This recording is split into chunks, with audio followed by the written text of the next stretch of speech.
Graça e paz, meus irmãos. Nós vamos, nesse momento, ouvir a voz do Senhor através da exposição da sua palavra. E eu quero convidá-lo nesse momento, então, a abrir a sua Bíblia, nesse que tem sido o nosso livro-texto aí das últimas pregações, que iniciaram com o nosso querido irmão seminarista Jean, lá na carta de Paulo à igreja de Éfeso, ou talvez como está aí na sua Bíblia, Efésios, capítulo 6, e hoje nós vamos então proceder à leitura dos últimos versos. Eu gostaria de terminar essa exposição, mas confesso aos irmãos que farei hoje a mensagem em duas partes.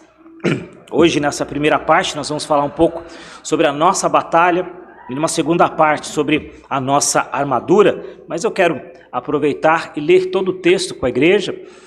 Efésios capítulo 6, do verso 10 até o verso de número 24.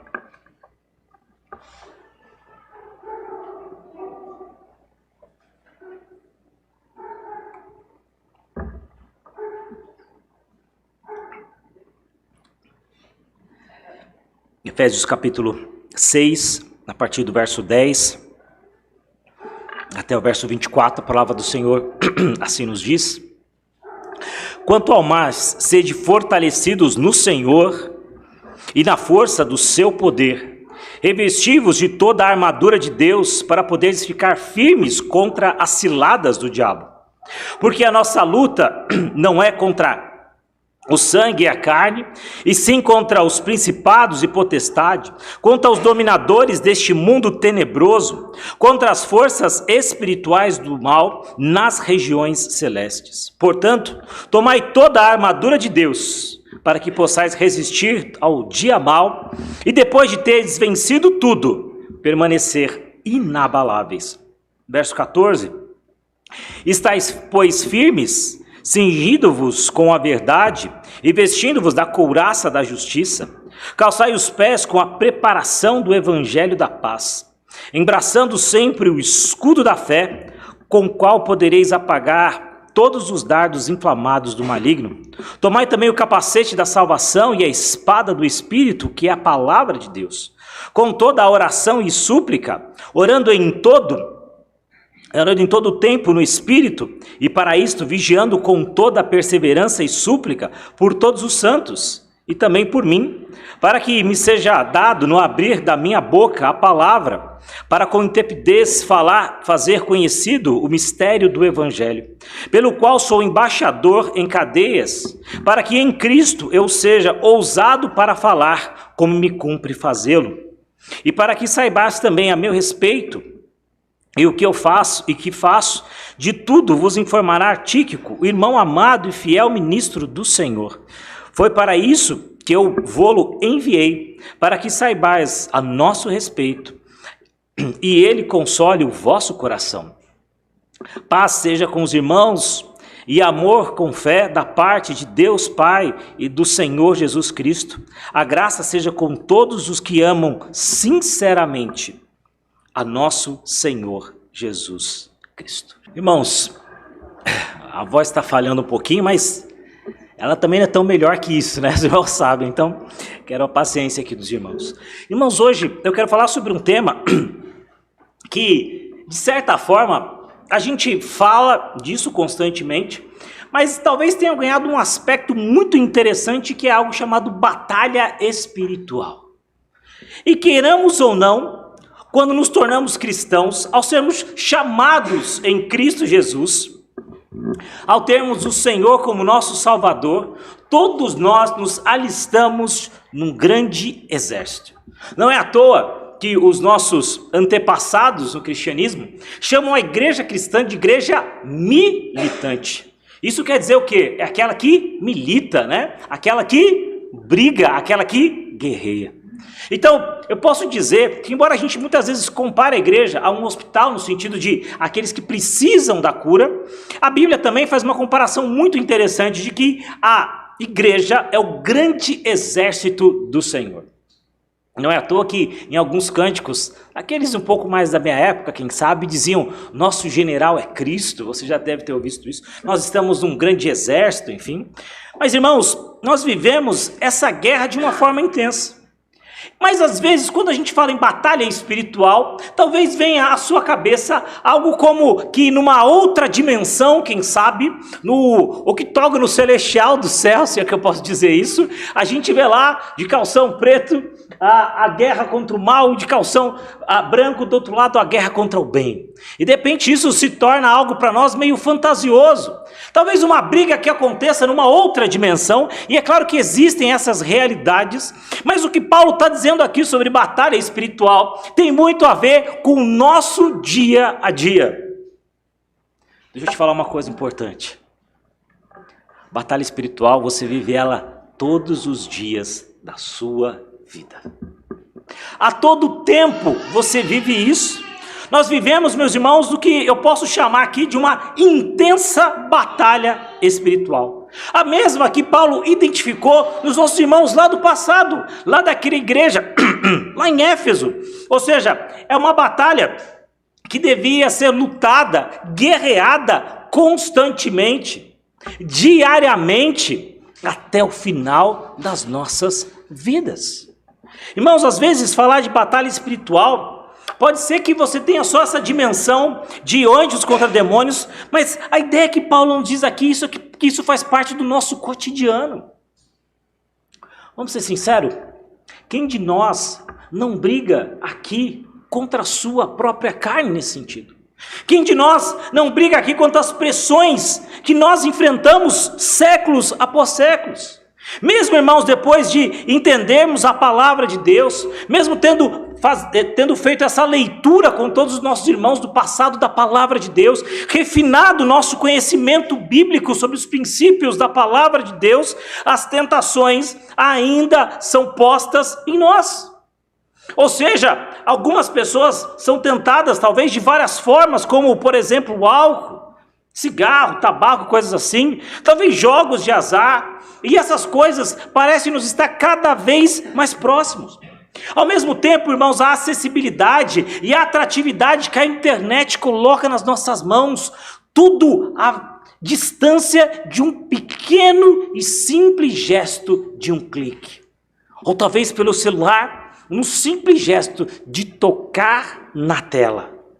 Nesse momento, nós somos tentados ali de vários aspectos. Seja pela tentação sexual, seja pela tentação material, seja pela tentação dos jogos de azar, pela comunicação ímpia ao alcance de todas as pessoas, de todas as idades e de todas as classes sociais. Afinal de contas, o Brasil é um dos países em que se calcula que existem mais ou quase 2 aparelhos celulares para cada habitante. Você já imaginou isso? No Brasil somos mais de 210 milhões de pessoas e temos muito mais do que isso de aparelhos. Fora outras tecnologias, computador, enfim, que nos colocam ali diretos, conectados a um passo de tentações como essa. Além disso, nós temos as expectativas das interações entre homens e mulheres no trabalho, das liberdades que foram trazidas aí, dos métodos anticoncepcionais, do anonimato que é muitas vezes promovido porque estamos numa cidade grande. Nós não conhecemos todo mundo, as pessoas também não nos conhecem. Isso favorece então a vazão para a carne. Quem sabe o isolamento de pessoas que muitas vezes frequentam igreja com milhares de pessoas, onde elas sentam lá no fundo e ninguém as conhece. Ou seja, vivemos numa cultura, meus irmãos, que muitas vezes, por vários meios e de várias formas, travam contra nós uma verdadeira batalha. Somos tentados em todos os aspectos. Talvez se você olhar então para a nossa cultura cada vez mais deturpa as tradições cristãs que nós tínhamos. Aquele senso de moral que habitava nos nossos pais, nos nossos avós, tem se caído por terra. E hoje, infelizmente, na nossa cidade, o que era vergonhoso se torna uma passeata. E infelizmente nós vemos que o adultério, o aborto, o divórcio adentram os lares e inclusive e infelizmente também na igreja de Cristo Jesus. pais que não ligam para os filhos, mas que gastam horas a fio com hobbies, com diversões. Adolescentes que se preocupam mais com o seu status na rede social do que com a sua vida e a sua intimidade com Deus. Onde buscamos sempre a ideia da recreação. Momentos em que nós faltamos à igreja e, pasmem, para ficar em casa. Muitas vezes fazendo o que a palavra de Deus não nos recomenda. O que dizer, talvez, da desintegração das estruturas tradicionais que nós tínhamos antes. De famílias que, infelizmente, não só são privadas do convívio da fé, mas como também, infelizmente, em muitos lares, há apenas o pai, ou como a realidade do nosso país, apenas a mãe. Lares destruídos, seja pelo adultério, seja pela falta de limites, seja pelas tentações, seja pelo não refrear. E, meus irmãos, a consequência é essa. Nós temos uma sociedade cada vez mais viciada em várias questões. Seja no celular, seja no álcool, seja em qualquer outro vício. Não é à toa que essa escravidão, ela fica evidente quando muitas vezes em nossas orações aparecem frases como essa. Deus, ajuda-me a parar. Deus, ajuda-me a resistir a essa tentação. Deus, ajuda-me a resistir a esse pecado. Senhor, muda esse hábito na minha vida. Senhor, me ajuda a agir de maneira diferente. Senhor, me livra dessa compulsão. Senhor, eu não quero cair novamente. Eu não quero ceder novamente a esse pecado. E orações como essa, infelizmente, demonstram, irmãos, que nós estamos diante de uma grande batalha. De todos os dias, de todos os tempos e de toda hora. Mas como deter esses impulsos que guerreiam tão poderosamente na nossa vida?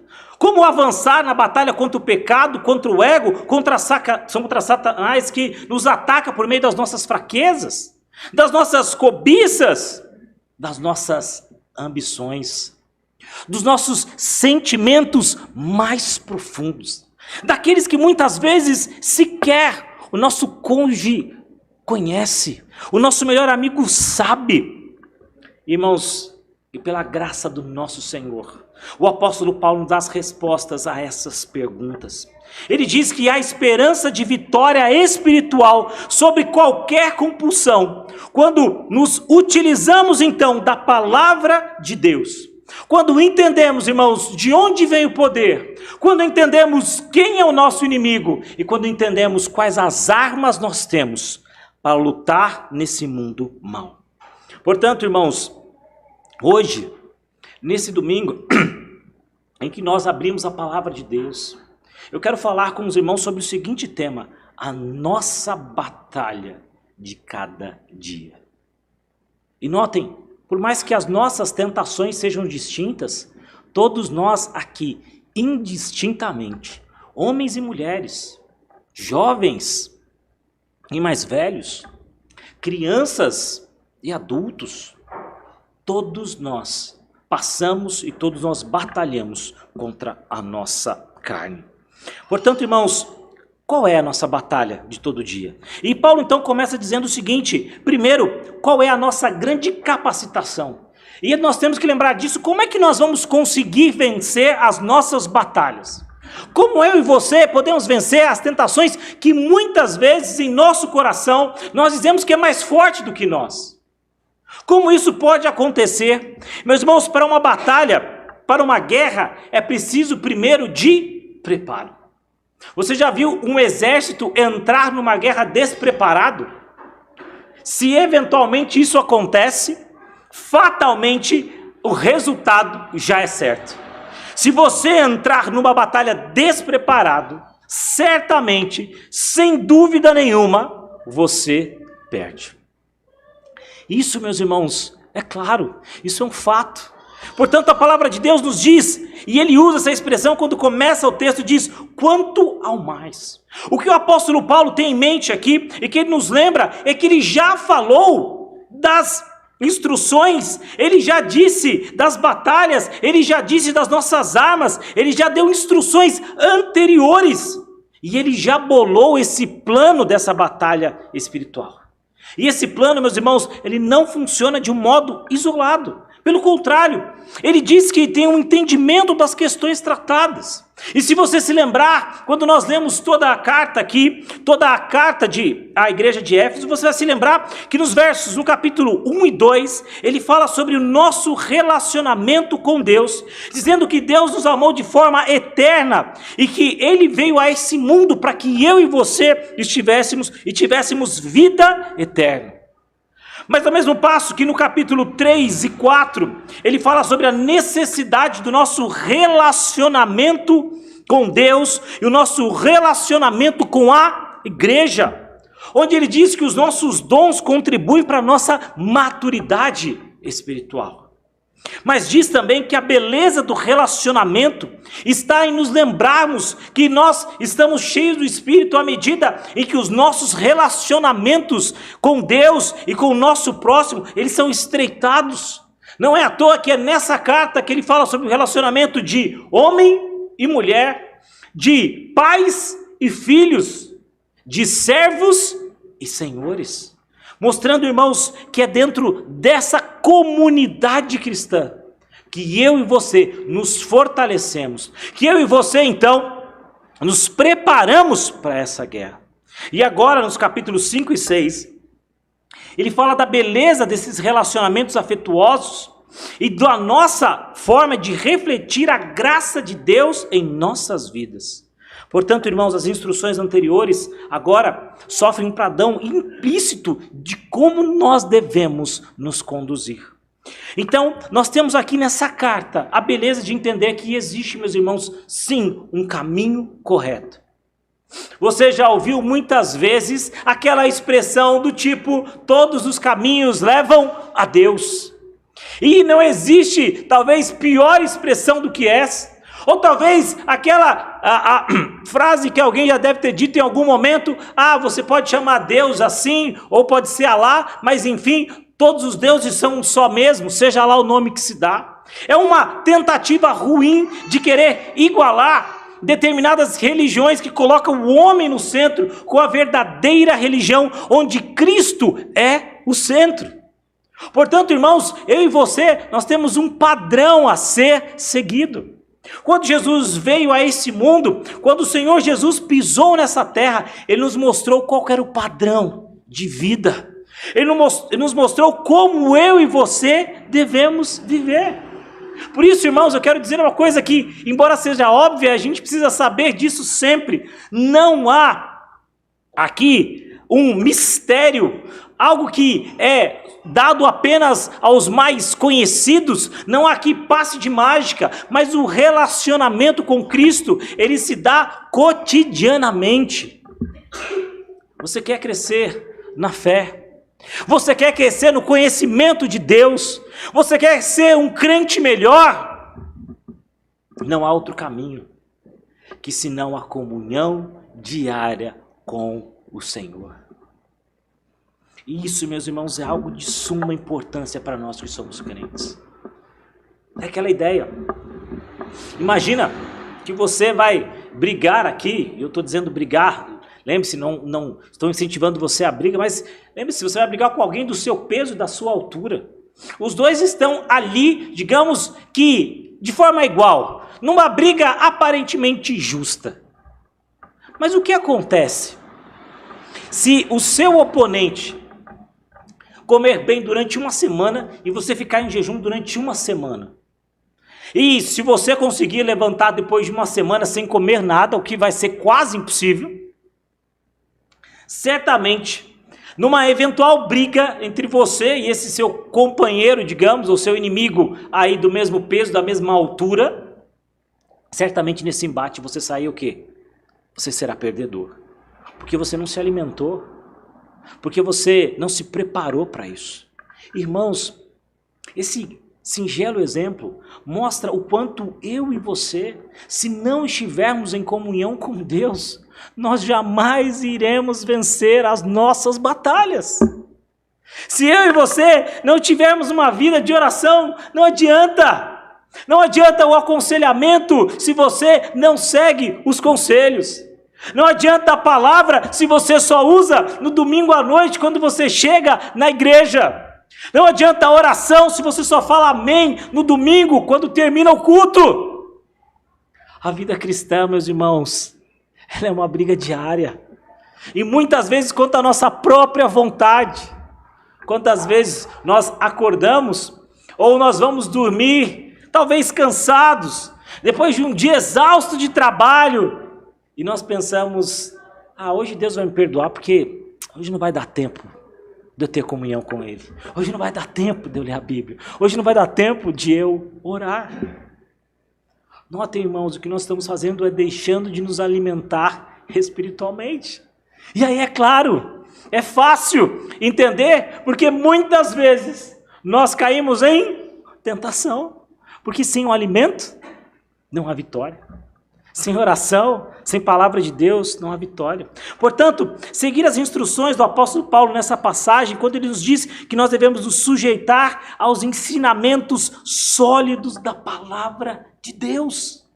Nós devemos buscar relacionamentos sérios, nós devemos prestar contas da nossa vida, sim, a Deus.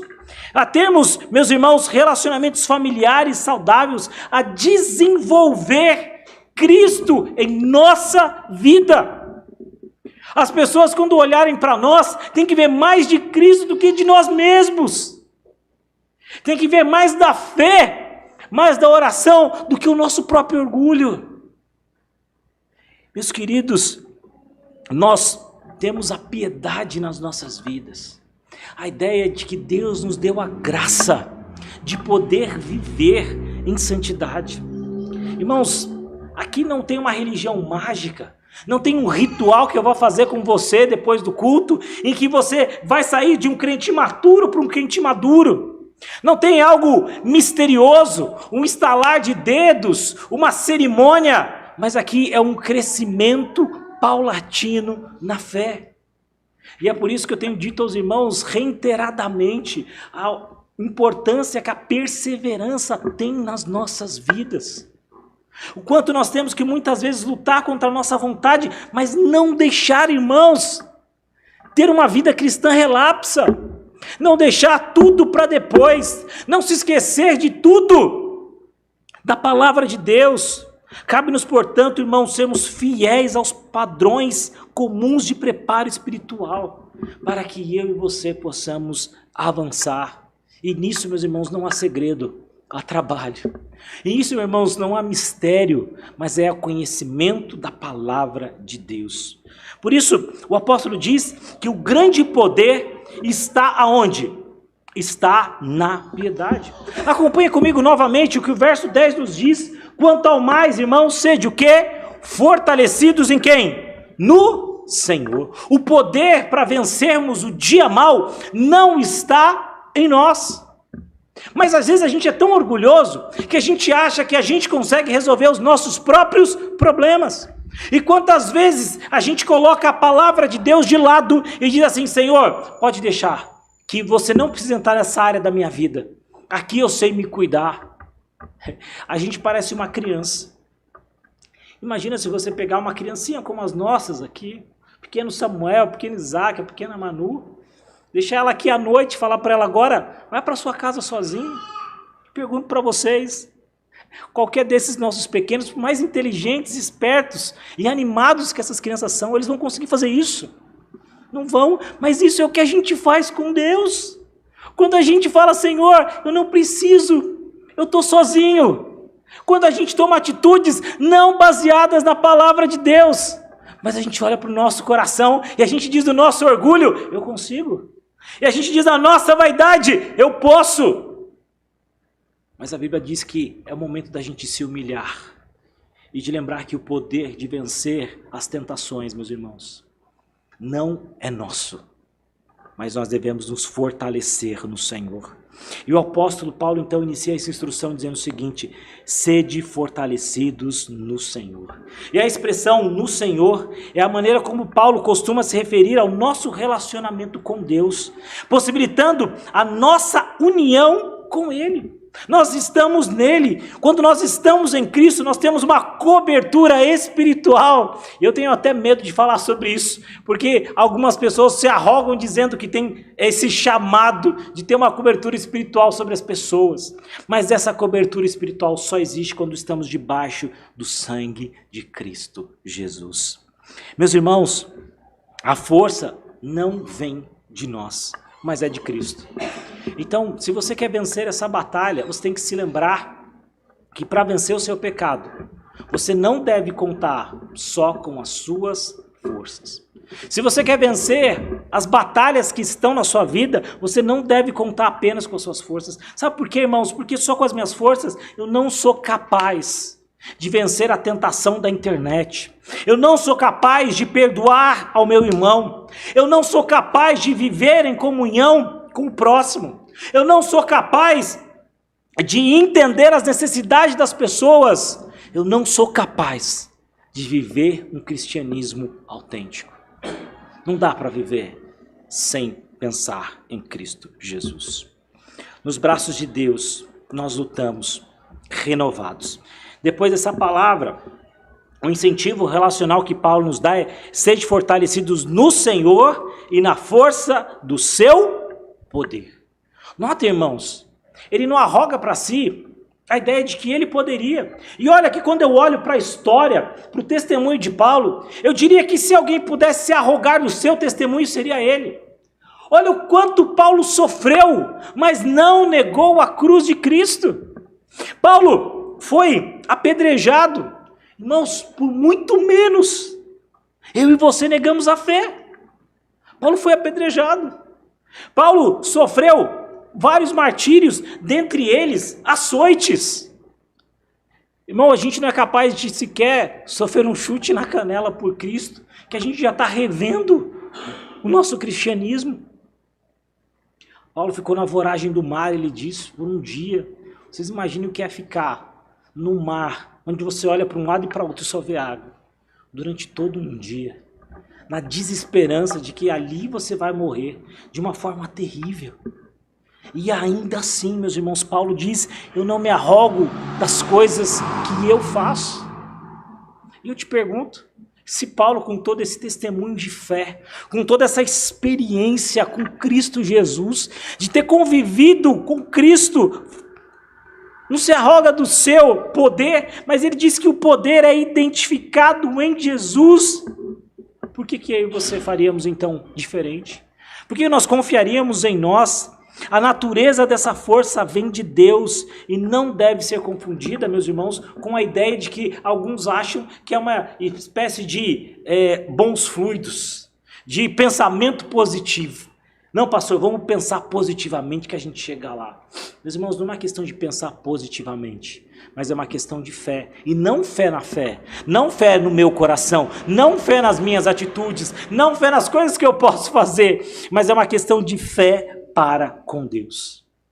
No primeiro capítulo, Paulo escreve que ele quer que os santos conheçam a suprema grandeza do poder de Deus. No capítulo 1 ainda, ele diz que Deus exerceu em Cristo ressuscitado dentre os mortos o seu poder. Mais adiante ele fala que ele nos deu vida juntamente com Cristo. E é por isso, meus irmãos, que nós nos aperfeiçoamos na força do poder do nosso Senhor. A palavra de Deus nos diz que quando nós estamos arraigados em Cristo Jesus, nós damos muitos frutos. Mas quando nós estamos fora dele, nada podemos fazer. Portanto, irmãos, a Bíblia diz que, o apóstolo Paulo coloca isso de forma muito clara em Efésios, que é esse poder que nos ressuscitou dos mortos para os vivos, lá no capítulo 2. Ele diz que nós estávamos sob o domínio de Satanás, mas agora nós estamos assentados em lugares celestiais. Nós éramos antes objetos da ira divina no capítulo 2, mas agora nós somos herança gloriosa do Senhor. Nós éramos antes afastados e separados de Deus, mas agora nós somos aproximados em Deus. Nós éramos antes estrangeiros, mas agora nós somos cidadãos. Nós éramos antes peregrinos, mas agora nós somos membros da família. Nós não tínhamos acesso ao Evangelho, mas agora nós entendemos o Evangelho. Nós éramos antes crianças sem maturidade, mas agora nós estamos amadurecendo em Cristo. Nós antes éramos o velho homem, mas agora nós somos o novo homem. Nós antes éramos trevas, mas agora nós somos luz. Irmãos, é nesse poder que eu e você temos para vencer o mal. Só que para isso, irmãos, além de saber de onde vem a nossa força, eu quero falar de um segundo aspecto aqui. Numa guerra, além de você saber bem estar preparado para ela, é preciso também que você conheça o seu adversário. E a grande pergunta é, você sabe quem é o seu adversário? Você sabe contra quem você luta? E meus irmãos, nosso adversário, ele é tão competente, mas tão competente no que faz, que Paulo se dá o trabalho de descrever o diabo arma ciladas. Visto que somos novas criaturas em Cristo Jesus, em essência, a nossa luta não é apenas contra os nossos próprios impulsos, mas o diabo usa as forças da carne e do sangue como instrumentos também para a nossa tentação. Por isso aqui, tomando carona no que o reverendo Hernandes escreve sobre isso, ele diz que a natureza dele é uma natureza perversa. No verso 12, Paulo diz que os cristãos lutam contra os principados e potestades, contra os dominadores deste mundo tenebroso. Alguns estudiosos dizem que talvez haja aqui uma certa hierarquia, no sentido de que potestade está ali um pouco abaixo, quem sabe os dominadores do mundo estejam um pouco mais acima. Outros divergem dessa questão, mas a grande interpretação que a gente tem que fazer aqui é que seja lá a escala que tiver, a ideia é que nós não temos aqui um adversário bobinho. Não temos aqui um adversário tolo. Irmãos, na minha época de adolescente, e aqui os mais velhos vão se lembrar, existia um boato, que até hoje eu nem sei se isso é verdade ou não, mas de que existia lá num disco, vocês sabem o nome aí da apresentadora famosa, né, dos anos 80, que se você pegasse o disco dessa apresentadora, vocês lembram disso? E rodasse ao contrário, tinham ali palavras de perversas, tinham palavras do diabo. Mas irmãos, vamos ser sinceros, quantas pessoas foram lá, pegaram o disco ao contrário e falaram, então agora eu vou ser um servo do diabo. Como era bobinho essa história. E a gente às vezes dá vazão para essas coisas e se esquece de que o diabo é muito mais astuto do que a gente pensa. E quando Paulo diz que nós devemos estar preparados para resistir ao dia mau, ele está dizendo que vai haver dias em que eu e você estaremos mais propensos a dar vazão ao nosso pecado. Vai ter dias em que a gente vai estar mais propenso a olhar mais para o nosso coração. E é nesse momento, irmãos, que nós devemos estar prontos e preparados. Todas as advertências que Paulo diz aqui, meus irmãos, nos dizem que Satanás está operando por meio de forças tenebrosas no presente século. Existem duas coisas, meus irmãos, que a gente tem que evitar.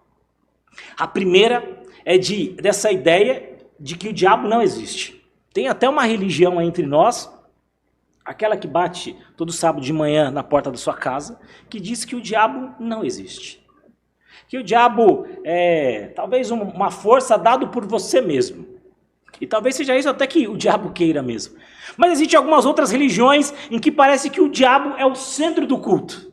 Não é verdade? Em que tudo o que acontece gira em torno talvez de possessão demoníaca. E a gente tem que estar esperto, meus irmãos, preparados. Não para exagerar no poder do diabo, como se o diabo tivesse um poder igual a Deus, e no final dos tempos eles vão brigar, e quem sabe um vai ser mais astuto, quem sabe algum vai ganhar. A gente sabe que o poder de Deus é infinitamente maior, mas ao mesmo tempo a gente não pode ignorar que ele arma cilada contra nós. A gente não pode ignorar, meus irmãos, que de fato ele está como um leão em derredor, que busca tragar todos aqueles que não estiverem vigiando, que não estiverem espertos. E irmãos, é interessante pensar que o reino das trevas, ele possui uma determinada organização. O diabo, não é tão tolo a ponto de não ser organizado. Ele sabe, ele conhece muitas vezes a sua fraqueza. E é claro, irmãos, conhecendo o seu ponto fraco, é justamente ali que ele vai tentar você. Se para você bebida alcoólica nunca foi um problema, isso nunca vai ser uma tentação no seu coração. Se para você algum vício não é o seu problema, isso não vai ser alvo da tentação que ele vai fazer em você. Mas ele vai usar as coisas das quais você é mais fraco. E é por isso que Paulo diz, irmãos, a nossa força deve estar no Senhor. Mas há um segundo aspecto importante da gente pensar sobre o diabo. De que o apóstolo Paulo nos diz que existe uma estratificação do poder do reino das trevas. Paulo fala de principados, poderios, príncipes deste mundo, enfim. Mas a ideia é que existe uma espécie de cadeia de comando, seja lá como isso se dá. Na ideia de que existe uma organização para que isso aconteça. A gente sabe que o diabo não é onipotente nem onipresente, que ele não sabe todas as coisas, mas que ele tem sim soldados ao seu comando. Outra coisa importante, meus irmãos, o reino das trevas, ele articula-se contra a igreja. O que o diabo mais quer? Que a igreja de Cristo padeça. E quem que ele vai atacar? A igreja de Cristo Jesus. Isso acontece, meus irmãos, sempre, desde os tempos atrás, desde os tempos dos nossos irmãos mais velhos, por assim dizer, e acontece isso até hoje. O diabo e seus demônios rodeiam a terra e passeiam por ela, como diz lá em Jó, investigam a nossa vida e buscam oportunidade de atacar. Irmãos, como é triste muitas vezes a gente vê grandes líderes religiosos, do quais muitas vezes eu e você lemos livros, ouvimos palestra, ouvimos sermões, fomos edificados, cair em pecado. E por que isso acontece? Justamente, meus irmãos, porque o diabo articula-se contra a igreja de Cristo Jesus. Ele usa, o texto diz, ciladas, usa estratégias. Portanto, meus irmãos, algumas características importantes que a gente não pode esquecer do nosso inimigo. O primeiro deles, que ele é o nosso inimigo invisível. Ele age com seus agentes de 24 horas por dia e, como a palavra diz, como um leão que ruge em derredor. Ele escuta a palavra que você fala, ele vê as suas atitudes e ele é, sobretudo, um inimigo espiritual. Ele não pode ser destruído com bombas atômicas ou coisas dessa natureza e ele age muitas vezes de forma inesperada. Mas também, além disso, é um inimigo maligno. A Bíblia chama o diabo de Satanás, assassino, ladrão, mentiroso, destruidor, tentador, maligno, serpente, dragão, Abinon, Apolion, ou seja, o seu intento é roubar, matar e destruir, e tantos outros adjetivos. O que dá a entender, meus irmãos, é que eu e você devemos, então, entendendo isso, saber que o nosso inimigo, ele é astuto. Saber, meus irmãos, que ele vai sempre nos tentar. E que ele está como um leão em nosso derredor. E que busca tirar do nosso coração a fé. Mas, sobretudo, também ele diz que ele é um inimigo persistente. E havendo tudo, permaneceis firmes. E a palavra de Deus, resistir ao diabo e ele fugirá de vós. Mas notem, a gente sempre lembra da última parte do verso, que ele fugirá de vós. Mas a gente não se lembra que existe o resistir ao diabo. E meus irmãos, eu quero então concluir a primeira parte dessa minha pregação dizendo o seguinte. O apóstolo Paulo está terminando a carta àquela igreja. Uma igreja que ele já várias vezes mostrou que amava de coração. Uma igreja da qual ele se importa. E todo pastor, ele se preocupa com o pecado das suas ovelhas. E Paulo estava preocupado aqui com o pecado daquele povo. Mas ele queria mostrar para aqueles irmãos que viviam dentro de um contexto idólatra. Dentro de um contexto promíscuo. Que existe sim um poder que pode fazer com que uma pessoa fraca como nós vença a tentação. Mas esse poder não é nosso, é do Senhor. E o segundo aspecto que ele fala aqui nessa primeira parte é de que nós devemos entender que nós temos sim o inimigo das nossas almas. E por isso, irmãos, cabe eu e você ficarmos sempre vigilantes. E no próximo domingo eu quero dizer então, quais são as armas que nós temos para lutar contra o mal. Não perca então no próximo domingo, quando nós vamos então falar sobre isso. Vamos orar mais uma vez?